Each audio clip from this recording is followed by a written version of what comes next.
જિલ્લામાં જ્યાં ખાતર ન મળતા ખેડૂતોએ કર્યો વિરોધ। ખાતરનો પૂરતો સ્ટોક હોવા છતાં પણ ન મળ્યા હોવાના કર્યા આક્ષેપ। હલ્લાબોલ અને આક્રોશના દ્રશ્યો ખેડૂતોના છે, જેમને યુરિયા ખાતરને લઈને સતત મુશ્કેલી પડી રહી છે। ઘટના અમરેલીના સાવરકુંડલાની, જ્યાં જરૂરિયાતના સમય ખાતર ન મળતા ખેડૂત રોષે ભરાયા। નવાઈની વાત એ કે તાલુકા ખરીદ વેચાણ સંઘમાં 20 ટનથી વધુ યુરિયા ખાતરનો સ્ટોક હોવા છતાં ખાતરનું વેચાણ બંધ કરવામાં આવ્યું છે। તેથી ખેડૂતો દ્વારા મામલતદાર કચેરી આવેદનપત્ર પાઠવી ખાતર આપવામાં રજૂઆત કરવામાં આવી। સાથે તાલુકા ખરીદ વેચાણ સંઘ પાસે ખેડૂતોએ હલ્લાબોલ કરતા ચેરમેને ચાલતી પકડી।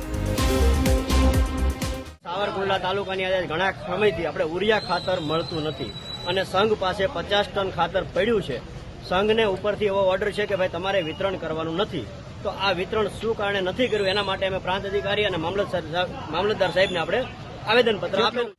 બીજી તરફ સંઘના ચેરમેને ખેતીવાડી નાયબ નિયામકની આદેશથી વેચાણ બંધ કરવામાં આવ્યું હોવાનું નિવેદન આપવામાં આવ્યું।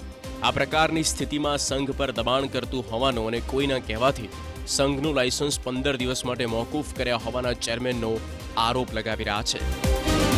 સહકારી સંસ્થાઓને સેન્ડવિચની સ્થિતિ છે અને આ તો ખેડૂતોની ત્રિસ્તરીય સુવિધા છે, તો એ બધા કહેશે તો આને કાયમી ધોરણે પણ બંધ કરી દેશે। મોરબીમાં